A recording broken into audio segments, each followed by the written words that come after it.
Ano ba, in this context, yung marami magsasalita, nagpo-protesta, what can we expect pa sa situation na to ngayong dumadami lalo yung mga anti-admin?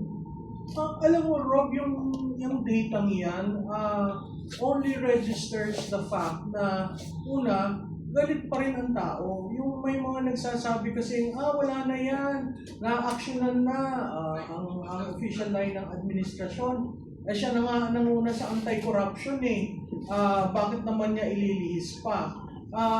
Yung 56% na opposition, ang sense ko mas lalong magiging solid the moment may isa talagang leader na nagsabi na tama na, sobra na, no? Pangatlo, ang numerong yan, hindi totoo yung sinabi ng isang analyst na wala nang puwersa ang Duterte, na mahina ang Duterte, na nagunaw na yung baluarte ng support. Kasi kung titingnan mo yung Mindanao, consistent. Ang Mindanao has made any Duterte in national politics buoyant. So pag sinama mo pa si Cebu, mas lalong dumodoble yung lakas, no? Pag sa Luzon, nagulat na ako dun sa NCR kasi ang behavior ng NCR, usually ayaw niyan sa Mindanao. Pero pag breakdown mo by area, yung NCR, medyo nagwakwa na rin. Kasi bakit? Sino ba ang nakaka-experience ng baha na matinding nakikita sa media? NCR yan. Yung baha sa Mindanao, hindi natin alam, nababalitaan natin. Pero pag uulan, makikita mo yung behavior ng mga botante sa NCR. Ay naku, babaha na naman, uwi na tayo. I mean, literal. At siguro yung part ng pagiging literal, yung napundar, nawawala, pero wala ang gobyernong tinutulungan sa kanila. Ang presidente nag-announce pa na pwede kayong umutang sa SSS, ganyan. Yun naman talagang right ng miyembro. Yun nga lang, maliit na bagay. Kasi kung yung lahat na napundar mo nawala sa baha, talagang babangon ka uli. So, going back to your question, that number is increasing. And my sense is, it can be a number that can catapult anyone to something very near in 2028. And it can also be a number to not to defend, but to be really active in the sense of the issue on impeachment. Ang impeachment is yan numbers game. Alam naman po natin lahat yan. Kung may suporta ka ng mga politiko, makakaangat yan sa Senado. Kung may suporta ka sa Senado, magkakaroon ng hearing at yung conviction na doon. But at the same time, impeachment is not a judicial exercise. It is an exercise before the public opinion. So talagang ang mga tao nakikinig kasi yun yung pinaka-accountability measure mo na ngayon Kasi ayaw mo magsabi ng katotohanan, ayaw mong aminin na ikaw ang pumirma, ayaw mong aminin na ikaw ang nag-release. O anong gagawin natin? Edi tingnan natin naman kung sakaling ma-impeach at nababalitaan yung dalawang leader natin patungo doon, tingnan natin yung accountability issue. Kasi yun na yung pinakamatinding husga ng politika. At the same time, since nilalaro sa public opinion ng tao, ang tao rin ang huhusga. Pag nakita ng mga politiko na sinusuportahan nila ang impeachment o sinusuportahan nila yung articles of impeachment, malaking bagay ho yun. Kaya crucial, may nagsabi nga na exciting daw itong Pebrero. Sa tingin ko, yung excitement, tayo nasa 13th day pa lang ng Enero. Nagsimula tayo ng Enero na talagang year of the fiery horse. Talagang ang lundag ng kabayo gano'n na tayong lahat talagang tinitingnan ano ba ang gagawin. Kasi may nangako na may makukulong. Diba? Ginamit pa yung pananalita ng dating Pangulo na bilang na ang inyong Christmas. Ito ang sinabi, hindi, makukulong kayo, hindi na masaya ang inyong Christmas. I mean, it's a reiteration of what the previous president said in order to capture that base. Kaya nga ang sinasabi ko, wag nyo lang tingnan ang approval at distrust, tingnan nyo yung sum total. Kasi pag tinignan mo yung sum total, lalo na doon sa mga tao sa Malacanang na nagbabasa ng survey, talagang hindi ko alam kung paano mo pababanguhin, patataasin ang resulta ng mga susunod na survey para sa Pangulo. So, bali, i-connect ko lang po yung mga figures na lumabas dun sa survey natin. Kasi sinasabi din nila, di ba, na parang tumaas daw yung tiwala ng tao bumaba yung tiwala ng tao sa Pangulo kasi inilabas niya yung corruption, right? Pero actually, it doesn't make sense, right? Kasi kung titingnan mo rin, based on the survey, ang mga tao sinasabi nila na dapat ang pinakamalaking issue, most important issue that the president should be focusing on is, yes, the current state of corruption and relationship to public trust. And public trust, based on the survey, is saying na mababa yung trust, in fact, bumabagsak. In other words, hindi kontento yung mga tao sa talagang nangyayari. At ito pa, I think it's very significant as well. Ang sinasabi ng survey na si PBBM daw, ang presidente natin, is involved. 48% of the respondents are saying involved siya. Alright? 48%. Tapos, Martin Romualdez, involved or benefited at 78%. Of course, Saldico, alam na natin yan. And then Sandro Marcos also came out, no? Part dun sa 4 na mga involved doon na pinaniniwalaan ng mga tao. Ano masasabi niyo doon? Alam mo, yun na yung sinasabi, di ba, ang dami natin nakikitang link analysis na yung mastermind hindi pinapakita, usually may question mark. Pero alam na ho ng taong bayan kung sino yung mastermind. Inihintay lamang nung taong bayan, yung leader magsabi, alam mo, nagkamali ako, pinirmahan ko yung budget. Alam mo, nagkamali ako, discretionary ko yan. Alam mo, nagkamali ako for later release, inaprubahan ko. At kung titignan niyo yung sinabi ni Congressman Toby Chanco, naalala niyo yung sinabi na, ilang bang bahay ang gusto mo? Ilang bang kabyar ang gusto mo bang kainin? Ilang bang sasakyan? It was the president asking those questions to the speaker. Ngayon, ibabalik ko naman doon sa, nag-release ka ng 12 kontratista. Yun ay part ng diversion. Kasi kinontrol nila yung development ng narrative na yon. Dito lang tayo sa 12 kontratista. Hello, bakit yung 12 kontratista? At pag tinignan mo ulit, dito lang tayo sa Bulacan. Kaya hindi ko maintindihan bakit Bulacan ang ginawa niyong example. Bakit probinsya ko, Oriental Mindoro, ginawa niyong example? Abay, walang kaso. Di ba, walang kaso yung mga politiko doon.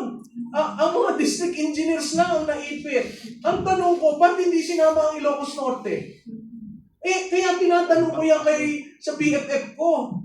Kayo rin sabi na hindi, siya ang nagdala ng anti-corruption, siya ang nakipaglaban, siya lamang ang presidente.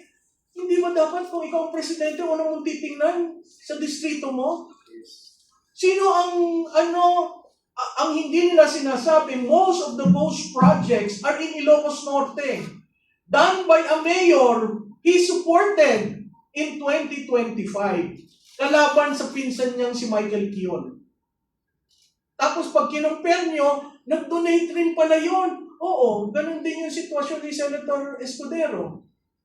So kung may nag-donate at lahat naman ho ng kontratista, nag-donate yan sa mga kandidato. Yun ho yung realidad ng politika natin. So kung ikaw ipipick mo lang ito at ito excuse, hindi ba may pinapaboran ka? So kung titingnan nyo ho yung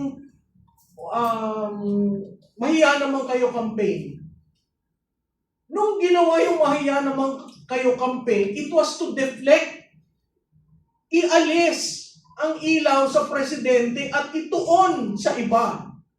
Kaya nga yung mga politiko nagbubulong-bulungan hanggang saan ba tayo? Baka umabot sa atin, no? Kaya ako, doon na lang sa probinsya namin, hindi ho ba yung napunta kay Arnan Panaligan ay isang parking na hindi niya alam pero ginawa ng district engineer? O bakit ho? Saan ho natin nakuha yung impormasyon na yun? Si Congressman Toby Chanco, nagsabi, parking sagasa. Galing sa kanila yon. Ako yung nagtrabaho sa Kongreso, ngayon ko lang ko naririnig yan ng parking at sagasa. Parking, walang pakialam ang congressman, nakapark lang doon, kikita ka ng 3%. Sagasa, sasagasaan ka doon para kung anong project na gusto. So, hindi yung totoo yung mga sinasabi na si Presidente nga ang nag-umpisa nito eh. So, ang tanong ko, kung si Presidente nag-umpisa, hindi ba si Presidente rin ang pumirma ng budget? Hindi ba sa implementation, ang Presidente ang nag-direct sa DBM? Ilabas nyo na yung Notice of Cash Allocation. Ilabas nyo na yung SARO. Di ba? May karakter doon sa Blue Ribbon na sinabi nakakuha ng 100 million, I think, or larger. Pumunta lamang sa kalihim ng DBM. Na-issuehan ka agad ng Notice of Cash Allocation. Ang tagal nun, bago lumabas ang Notice of Cash Allocation. So, ako, ang sinasabi ko lang, doon sa tanong ni Rob, ang taong bayan ho, hindi tanga. Para ka kumuha ng rating na gano'n, 48% kasama ang Presidente, 78% si Speaker Martin. Ano nagsasabi nun? Alam ng taong bayan kung sino yung mastermind. Kaso, karamihan ng gumagawa ng link analysis natatakot ilagay din yung picture. Kasi baka mamaya sedition, no? Inciting to sedition. Oh. So yung mga ganun, wala ka naman sinabi, linagay mo lang yung mukha. Kaya sabi ng iba, hindi lagyan na lang natin ng question mark. Forever hindi natin malalaman yon. Pero alam natin, yung budget. Kaya nga itong GAA 2026, mahirap yan i-roll out dahil ingat na ingat sila. Malinis sa papel, pero sa implementation, magkakaroon ng problema. Bakit ho? Napakataas ho ng MAIC, napakataas ng AIX. Okay? Tapos, abay nakita ho nyo ang DepEd, 1.7 trillion. Anong ibig sabihin yan? Ang school building na kay Secretary Angara. 22 lang ang napagawa mong school building sa isang taon. Paano mo mapupunan yung 170,000 gap?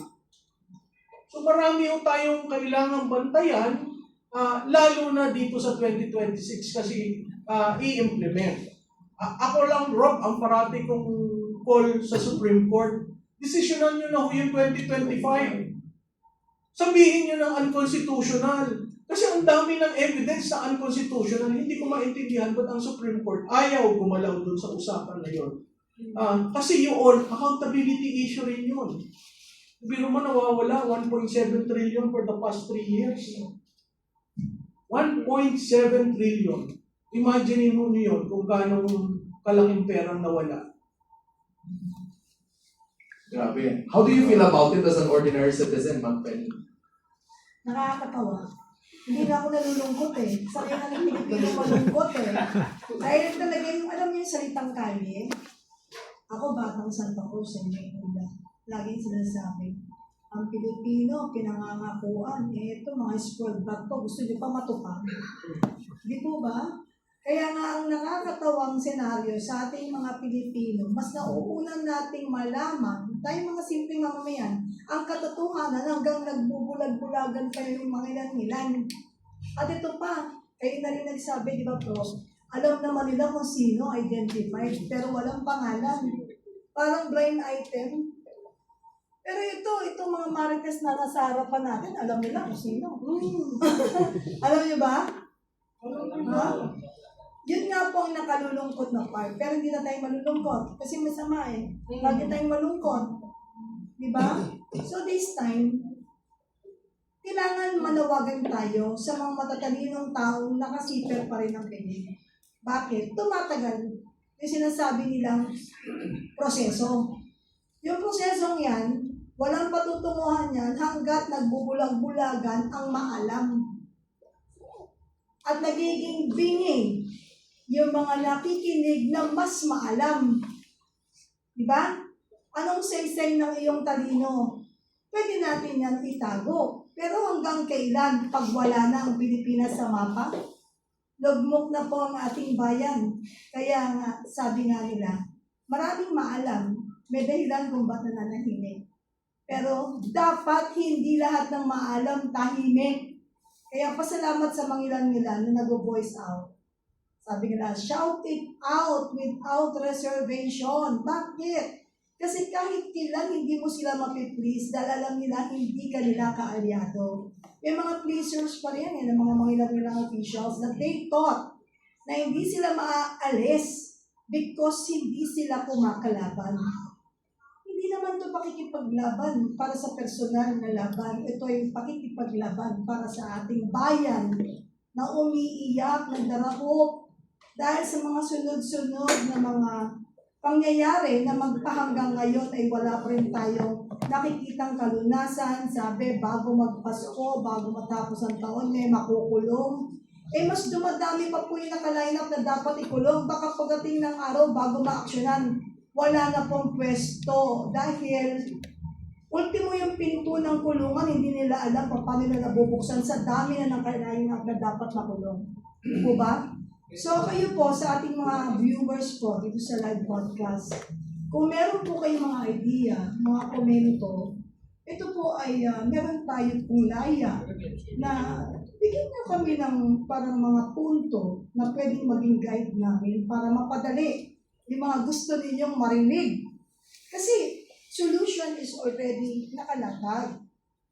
Yung mga ibang nagsasalita, patuloy na nagsasalita. Yung mga gustong makinig, nakikinig. Pero ang tanong, ito ba ay magkakaroon ng freedom para magkaroon ng gawing batayan sa mga nangyayari na kahit natatakot yung iba na maging witness or mabigyan ng pagkakataong makapagsalita pero takot nga rin sila dahil baka mamaya hindi pa natatapos yung sinasabi nila, nakaposas na sila. Kasi katulad nga ng sinasabi, katulad ngayon, pag tuwing bubuksan ko, mayroong kinakasuhan. Pagkatapos yung totoong may kaso, siya pa yung nagko-complain. Di ba? Tapos saan ka nakakita? Merong kakasuhan na isang vlogger na alam naman natin antay sa mga nakaupo. Pero saan ka nakakita? Nagre-reklamo yun, pero nakaupo siya sa upuan ng pinakamataas doon sa kung saan departamento ng gobyerno siya nagpunta para magreklamo. Di ba? Updated ba kayong lahat? Yes. Okay, tama. Sabi ko sa inyo, mga marites yan. Di ba kahapon yon? Saan ka nakakita, nagre-reklamo siya? Official ka. Tapos nakaupo ka, pagpunta mo sa departamento kung saan ka nag-file ng kaso. Nakaupo siya sa upuan ng pinaka-hepe ng departamento. Si Claring. Si Claring. Hindi ko po alam yun. Ay, baka yung best friend ko yun, ikaw malutik niya. Nag-PBI. Yung nag-PBI. Kita mo, sabi ko sa'yo, alam mo, malaking bagay yan nandito yung mga yan kasi nagkakaroon tayo talaga ng guide. Diba? I did not name names I did not mention any names, but thank you, baka tama yung sinabi niyo. Tanong natin sa best friend. Anyway, katabi ko po yung kanyang BFF, Kamalo, baka gusto niyang susunod. Ay, hindi. Alam mo, ang problema na hindi namin ito linabas, but we did a correlation study between the fall of the trust of the president from the time my BFF became the spokes. There is a direct correlation. Tuwi siya nagsasalita, umuusad. Tuwi, lahat ng banat niya, umuusad ang Pangulo. Kaya nga, ang parati kong sinasabi, ano ba itong ginagawa ninyo sa institusyon? Kasi ako, institutionalist ako eh. Katulad nung nagsalita si Colonel Odi, no? Institution. Pag binasa niya yung sinabi niya, wala naman siyang sinabing mag-resign ka. Ala ko nga, nung nabasa ko, sobra na, bakit wala yung pangatlo? Tapos yung una niyang sinabi doon na allegiance to the Constitution and to the Armed Forces of the Philippines. So anong kaso? Tama yung sinabi ni General Garcia eh. Anong kaso? Clear siya doon. Sabi ko, magaling na nagsulat nito kasi linagyan ng personal. May word on personal. Withdrawal. Hindi nga niya sinabi President Marcos eh. Mr. Marcos. Diba? So, yung makikita mo that it is a personal statement, hindi bumalik siya, hindi niya sinabing naka-uniforme siya, yung respeto doon sa sundaluhan na andon. So ano yung pagkakamali niya? Parang yung pagposas kay General Pokis. Anong mali yung ginawa niya? Biro mo yung pamilya galing sa bakasyon, paglabas mo doon sa tube, na andun na yung mag-aaresto sa'yo at pinusasan. At imbis na dalhin sa korte para maibalik yung waran, idinaan mo na sa krame para magpiano. How do you treat? Bakit natin tinatrato ang mga opisyal natin ganon? Yung isa, reterido. Yung isa, active. So ang tanong ko dito sa administrasyon na ito, ganun ba ang tingin nyo sa mga taong nagsilbi? Itong si Colonel Odi yata malapit na mag-retire. Retiring ng May 21 or May 12? Pero mo, at pag tinignan ho nyo yung background ng tao, maa-amaze ka. Kasi talagang tinuturuan yung future soldiers. Pagkatapos makikita mo kung saan siya galing, kung saan siya nakipaglaban. Nandun pa sa UN Peace Forces. Hindi ordinaryong tao si Colonel Odi para nyo ganyanin. Ngayon, dun sa mga iba na umupukol na meron namang ibang mga kasundaluhan na opisyal na banat ng banat na rin sa administrasyon dati, hindi ko alam anong pagkakaiba nun. Walang banat doon sa sinabi si Colonel Odi. Wala siyang personal na banat. Ang sinabi lang niya, personal withdrawal kay Mr. Marcos.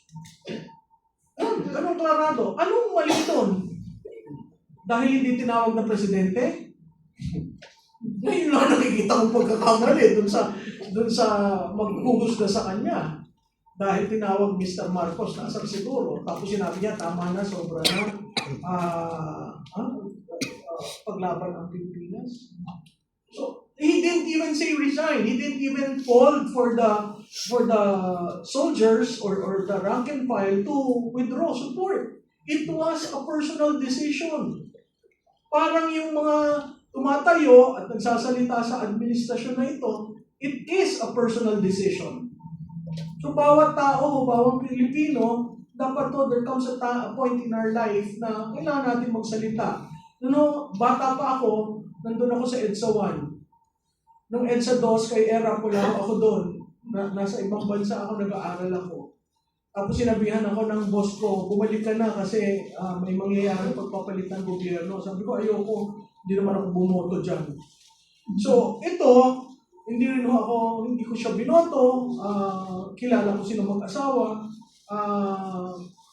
pero yung pag tinitingnan mo, ano ang legacy nitong administrasyon na to? On the third year, sasabihin ko, isang legacy, budol.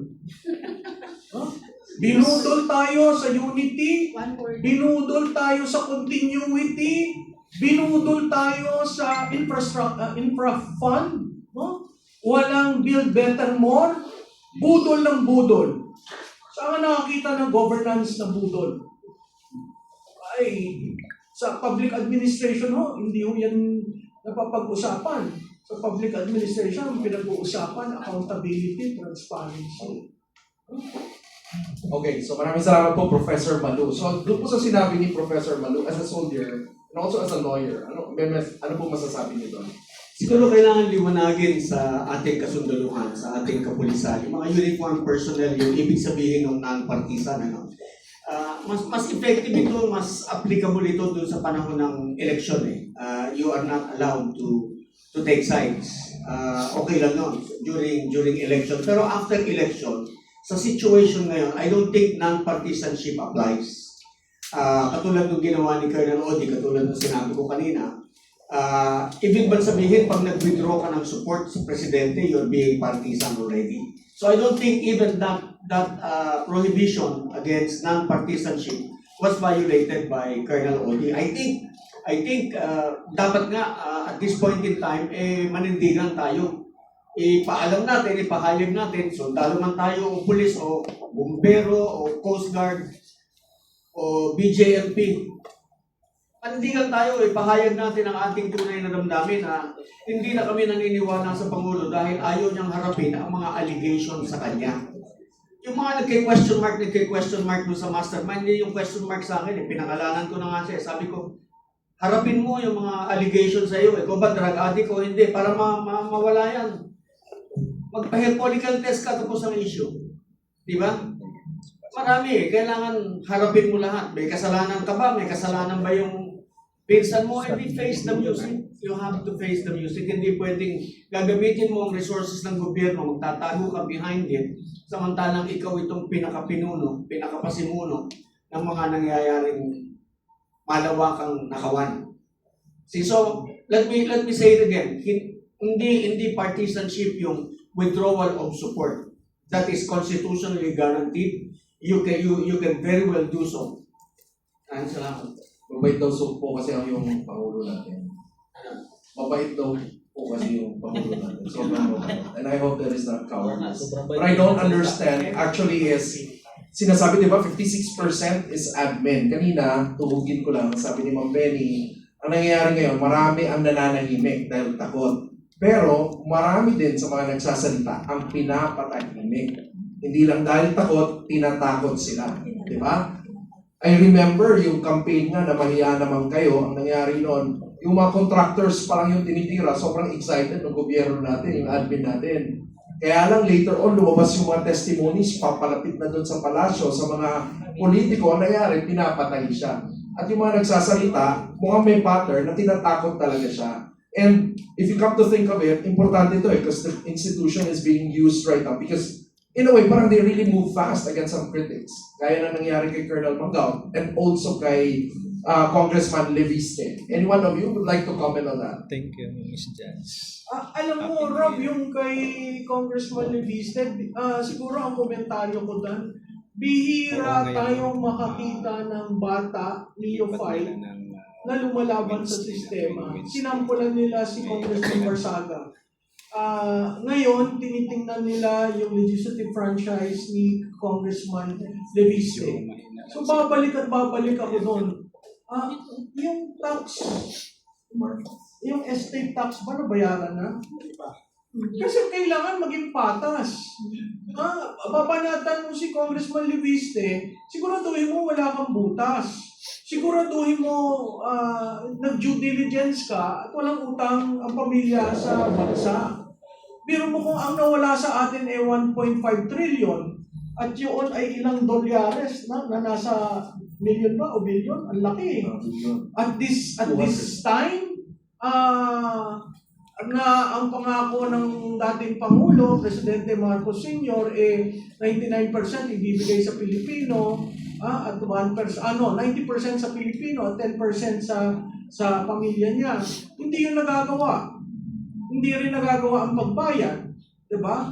So ako, simula nung may hatol na yan, may hatol ng Supreme Court, final and executory, hindi ko maintindihan bakit pag sa kalaban, ganun na lang silang kadiin, pag sa kanila, pikit mata at okay lang yan. Kaya nga kailangan matuto na tayo sa paghalal ng ating pinuno. Yun nga yung sinasabi ko, sa supply side, maiiba ngayon ang naratibo ng taong hinahalal. Mas gusto nyo ba si Barsaga, si Leviste? Mga batang lumalaban, hindi natatakot tumindig at magtanong. Vis-a-vis dun sa demand side, ano ba yung demand ng taong bayan? Anong klaseng leader ang ating dapat mahalan? So, itong mga nangyayaring ito, talaga may epekto sa 2028. Yun nga lang, si Congressman Leviste, talagang naglalabas ng mga dokumento. May resibo. Oo, may resibo at kailangan lang talagang pag-aralan na maigi yung mga yon para matuntun natin sino ba talaga ang kumita at sino ang hindi. Imagine mo 314 legislators sa House of Representatives. Ang tanong ko, sino dun malinis? Sa Senado, 24. Sino dun malinis? So kung gagawin natin barometro sa paghalal. Ang sabi ko nga doon sa isang training, nag-launch show ako na tinatawag na revised campaign architecture. At hinamon ko sila, lahat kayo corrupt. 10 yung audience ko ng galing sa local government. Lahat sila nakasimangot. Lahat po kayo corrupt. Sino ang hindi corrupt? Taas ang kamay. Yung iba gustong tumaas. Sabi ko, naku sir, huwag kang tataas. Anong ibig sabihin yan? In a landscape where lahat ng politiko ay tinatawag na corrupt, paano ka mananalo? By saying hindi ako corrupt, ay hindi ko kayo iboboto. Pero by showing accountability, i.e. Leviste showing all those documents, i.e. hindi ko tinanggap yung aking Christmas bonus, i.e. ako ang nagbigay sarili kong pera, di ba? Ngayon, yung character assassination sa kanya is because of his the solar franchise. And he can readily answer that. So bakit mo linalagyan ng kulay na ganon? What if lagyan natin ng kulay yung ibang mga politiko na nagkaka-interest na 10% in every company that is performing I have a share? Marami nangyayari na hindi natin alam. Kaya yun ang parati kong panawagan, patas lamang. Kasi sa patas, lalabas at lalabas ang tunay na kulay.